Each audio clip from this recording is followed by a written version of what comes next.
4 reasons why chasing your ex never works. Read that again. It never works. The harder you chase, the faster she runs. You begged on iMessage. You wrote a paragraph at 2 a.m. You Ubered across town from Brooklyn to her place in Queens, waited downstairs and watched her IG story pop up with some guy from her gym. She blocked you, unblocked you, left you on red. Your boys saw you spiral. The respect vanished. Not just hers, yours. Tonight I'm going to break the frame. I'll show you the 4 cold reasons chasing always fails in America's dating game, whether you're in LA, Dallas, or Miami. We'll go straight through the psychology, how pursuit signals low value, kills tension, confirms her decision, and cements you as an option. Then I'll give you the pivot, how to shift from desperate to composed, from chasing to being chosen. No fluff, just discipline, boundaries, and results. You're going to get your self-respect back, whether she returns or not. Before we dive in, hit subscribe now. If you're serious about flipping your mindset post-termino, the first pinned comment has a free deep dive, the no-contact playbook, the texts you must never send, and a checklist to rebuild your frame step by step. You were humiliated. She paraded a new start, maybe a Tyler from her spin class. She blocked you on Instagram, then watched your stories from a burner. You felt like a backup. That ends here. Sit down, listen carefully. Because reason number 1 is the silent law of attraction every man breaks when he chases. And once you see it, you won't unsee it. So tell me, if her name lit up your phone right now, would your next move raise her respect? Or hand your power over again? If your thumb would fly to reply before your mind steadies your pulse, the phone already owns you. And when a phone owns you, she doesn't have to. Attraction dies in captivity. The minute you chase, you write a confession. I have no options, no frame, no mystery. In the American dating market, that confession is a sentence. It signals low value. It kills tension. It validates her choice to walk.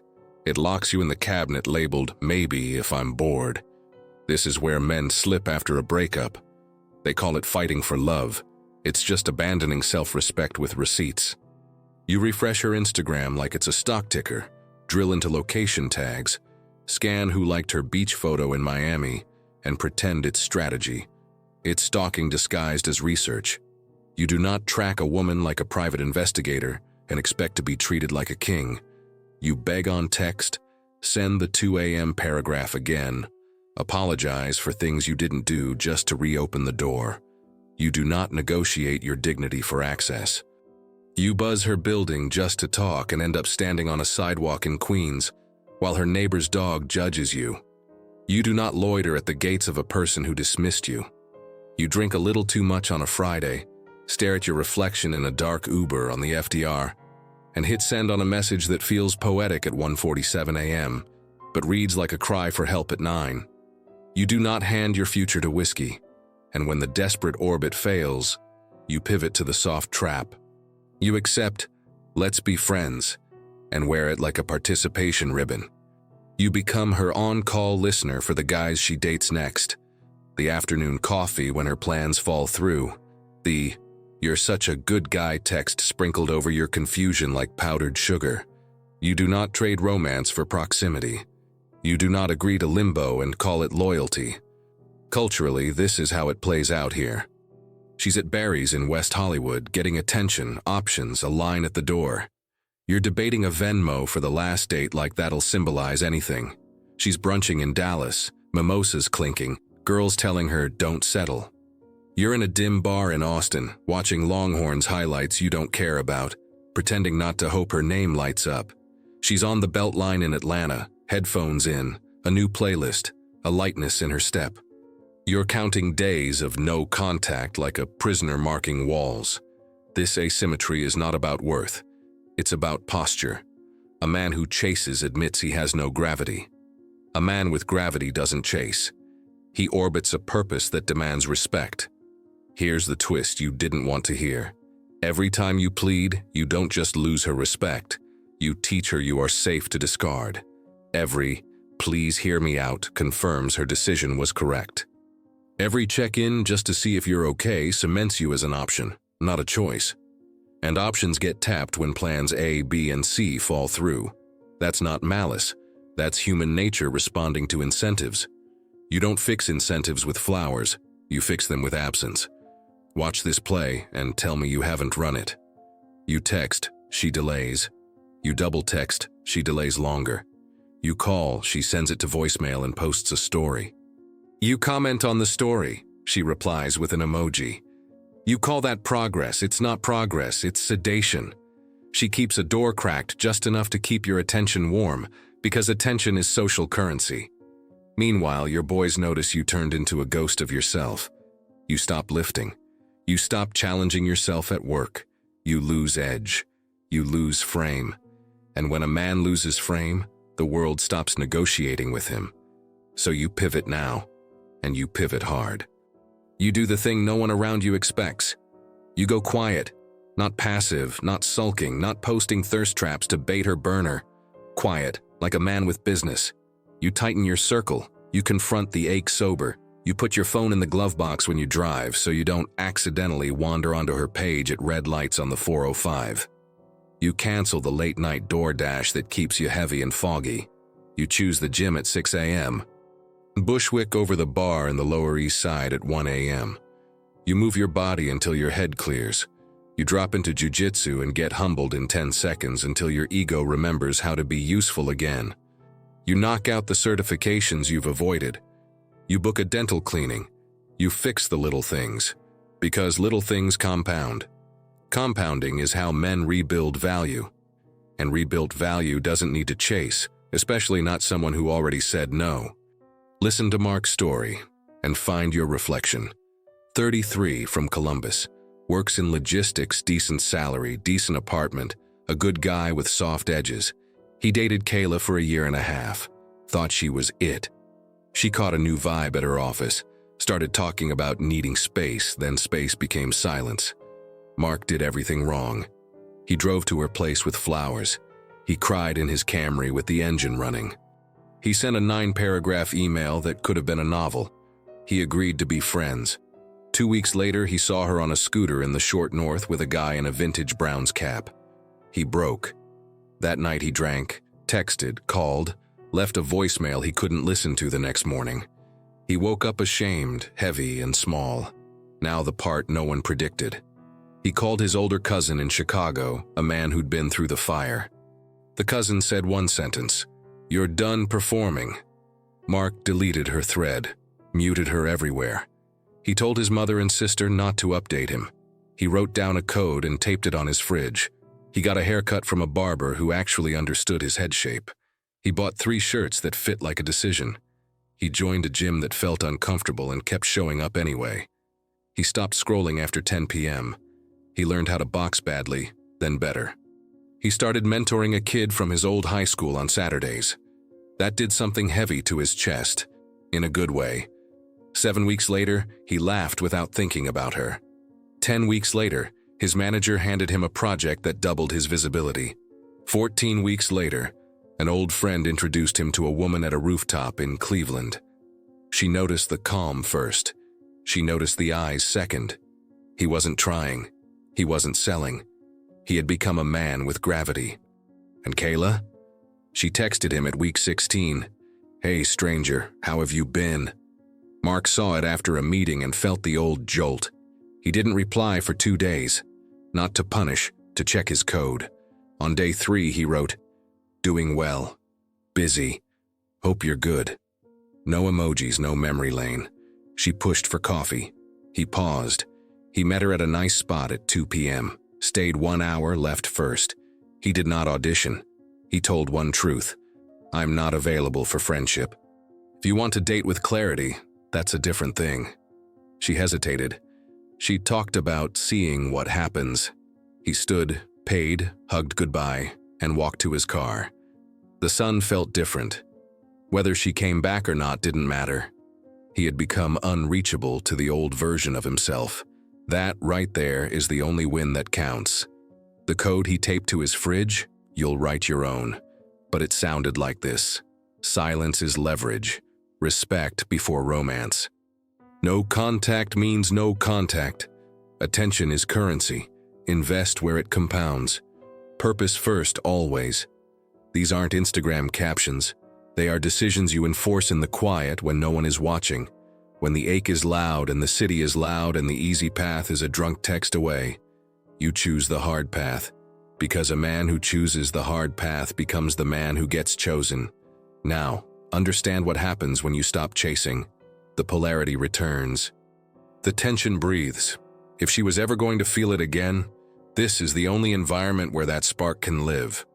If she never feels it again, you still win, because your life expands beyond one person's opinion. That's the paradox. You walk away to create the only conditions under which she might walk back. And you walk away to become the kind of man who doesn't care if she does. You're wondering, but what if she watches my story? What if she likes an old photo? What if she texts on my birthday? What if she shows up at my spot? Here's the provocation. You don't take breadcrumbs from the table you used to sit at as a guest of honor. You require a seat as an equal, or you eat elsewhere. You do not respond to pings, you respond to plans. You do not decode hints, you accept solid offers. And if you can't tell the difference yet, you are not ready to re-engage. Another reset because someone needs to hear this in plain American. You are not a puppy at the glass waiting to be adopted. You are a man with a schedule. You are a man with obligations, with people counting on you, with a body to maintain and a mind to sharpen. The gym at 7. The meeting at 10, the work that moves your life, the dinner you cook instead of order, the sleep you protect, the neighborhood run you stop postponing, the class you enroll in at the community college, the side project you build on weekends. This is the orbit that makes you impossible to ignore. Not because you want to be seen, because you're busy living. You will be tempted to flex your new life at her. Resist. You do not perform a comeback for an audience. You build one for yourself. Real power is quiet.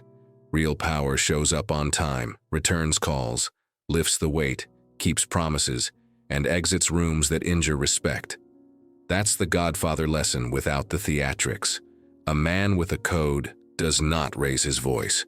He raises his standards.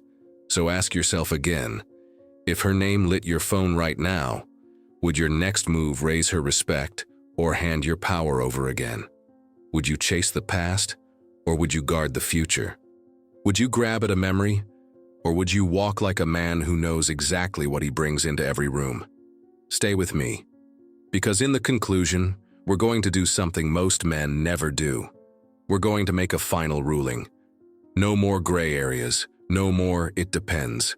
The last section will give you the sentence you'll live by the next time your heart tries to hijack your hands. And once you hear it, there's no going back. Here's the ruling. Here's the sentence you'll live by. You do not chase an ex, ever. If her name lights your phone, your breath slows, your thumbs stay holstered, your code answers for you. One word carved into your chest: gravity. Why? 4 reasons. Cold and American. Chasing signals low value. Chasing kills tension. Chasing validates her decision to walk. Chasing cements you as an option. That's the game. That's the math. You don't fight gravity by begging. You restore gravity by becoming a man other people have to reach for. So stamp the laws in plain English. Silence is leverage. Respect before romance. No contact means no contact. Attention is currency. Invest where it compounds. Purpose first, always. Do not negotiate your dignity for access. Do not trade romance for proximity. Do not respond to pings. Respond to plans. You do not orbit her, you orbit a mission. Real power is quiet. Raise standards, not your voice. When you stop chasing, the world rebalances. Polarity returns. If a spark ever comes back, this is the only climate where it breathes. If it never does, your life still expands. That's the paradox. You win either way. So here's your operating mode in the United States, coast to coast. In LA traffic on the 405, glove box your phone. In Bushwick at 6 a.m., you train. In Dallas, you skip the second mimosa night and sleep like a pro. In Miami, you don't post bait for burner accounts. In Atlanta, you run the Beltline and then run your calendar. You handle your work. You fix what's broken. You upgrade what you've ignored. Haircut that fits your head. clothes that fit your life, jujitsu that humbles you, mentorship that hardens your heart in the right ways. You become a man with orbit. Men with orbit do not chase. If breadcrumbs appear, an old like a "Hey stranger," a birthday text, you don't read tea leaves. You require substance, clear plans or clear silence. If she wants a seat at your table, it's offered with clarity and respect, not hints and half measures. Let's be friends is not an upgrade, it's a holding cell. You don't sit there and hear this with the weight it deserves. Every plea teaches someone they can discard you without cost. Every late-night paragraph pays them to feel right about leaving. You don't tip people for walking out. You tip yourself with discipline, and you cash out in results. You wanted a final line you can tape to your fridge. Here it is. I do not chase. I maintain frame. I make offers, not excuses. I walk if respect isn't present. Look in the mirror tonight. Bathroom light, no filters, and ask one brutal question. Would you date you at your current standard? If the answer is no, you know your job. If the answer is yes, act like it. Your future won't negotiate with your feelings. It negotiates with your habits. If this hit you where it needed to, subscribe. If you're done performing and ready to enforce a code, like the video, drop a comment with the single sentence you'll tape to your fridge. Your law. Men read those and recalibrate. Final decree, and let it echo. From this day forward, no chase, only standards. Case closed.